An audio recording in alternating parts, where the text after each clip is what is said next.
अस्सलाम वालेकुम प्यारे बच्चों, आज हम आपके लिए ज़बरदस्त कहानी लेके आए हैं। कहानी अच्छी लगे तो इसको सब्सक्राइब, लाइक और शेयर करना मत भूलिएगा।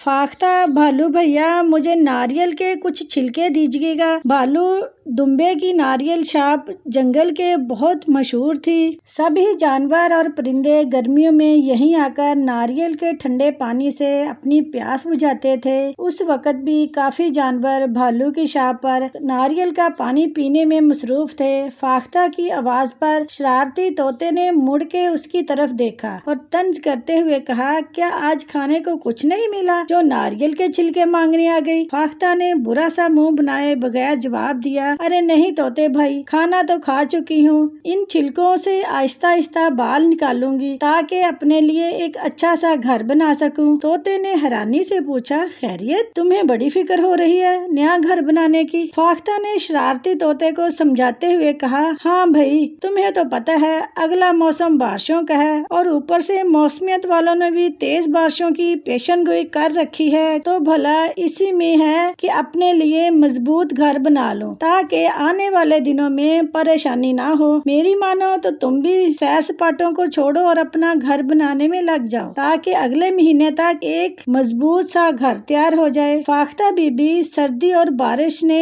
कौन सा कल ही आ जाना है, मेरी मानो यही तो दिन है घूमने फिरने के और मजे उड़ाने के, बाकी आगे तुम्हारी मर्जी। ये कहकर तोता फुर से उड़ गया। आहा नादान भाई, फाख्ता ने तोते की बेवकूफी पर अफसोस करते हुए कहा और अपने काम में लग गई। फाख्ता अपने घर में कंबल ओढ़े बैठी कहानियों की किताब पढ़ रही थी जब उसे किसी की आवाज सुनाई दी, फाख्ता बहन, मुझे अपने घर में जगह दे दो, बहुत तेज बारिश हो रही है। फाख्ता ने बाहर आकर देखा तो तोता बारिश में भीगा ठंड के मारे बुरी तरह कांप रहा था। फाख्ता ने तोते को झाड़ पिलाते हुए कहा, मैंने दिन रात मेहनत करके घर बनाया है, तुम्हें जगह दूंगी तो खुद कहाँ रहूंगी? तुम गर्मियों के मौसम में कहाँ थे? अपने लिए घर नहीं बना सकते थे? तोते ने मस्कीन सी सूरत बनाते हुए कहा, मुझे बहुत सर्दी लग रही है और बारिश है कि रुकने का नाम ही नहीं ले रही, इस तरह तो मैं बीमार पड़ जाऊंगा, प्लीज मेरी मदद करो। मगर फाख्ता ने उसकी एक ना सुनी। तुम जा सकते हो